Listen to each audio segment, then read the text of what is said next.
గ్లామర్తో పాటు మా hero mass class మా దగ్గర వెళ్ళిపోయిందనమాట. అరకుల థియేటర్లో చాలా బాగుంది బ్రదర్. ప్రతి ఒక్కరు ఏ సినిమాకి వెళ్ళాలి ఏంటి అనే ఆలోచనలో ఉంటారు. రాఘవ్ రెడ్డి సినిమా మాత్రం అస్సలు మిస్ కావద్దు. ఎందుకంటే ఇంత అద్భుతమైన సినిమా మిస్ అయితే మీ లైఫ్లో ఏదో మిస్ అయినట్టుంటే చిన్న కొరత ఉంటుంది. చాలా బాగుంది. ప్రతి ఒక్కరు వెళ్ళి ఫ్యామిలీతో వెళ్ళి చూడొచ్చు. చాలా అద్భుతమైన సినిమా. Thank you sir. మంచి సినిమా అందించారు. ఖచ్చితంగా హిట్ కొడుతుంది మూవీ. కామెడీ చాలా బాగా అనిపించింది.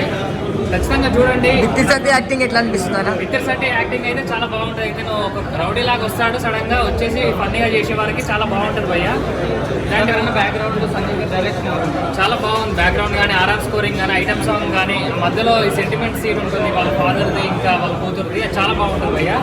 అందరు చూడండి.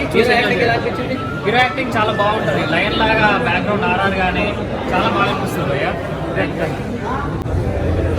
మూవీ చాలా బాగుంది. చాలా కాలం తర్వాత కంప్లీట్ ఫ్యామిలీతో కూర్చొని చూసేస్తున్నాం. అలాగని టైటిల్ చూసి అందరూ ఏదో మా ఫ్రాక్షన్ అనుకుంటారు, కానీ ఇది ఫ్రాక్షన్కి సంబంధించిన సినిమా కాదు. ఒక family entertainer with a social message. It's a good movie to be watched by everyone. Thank you sir.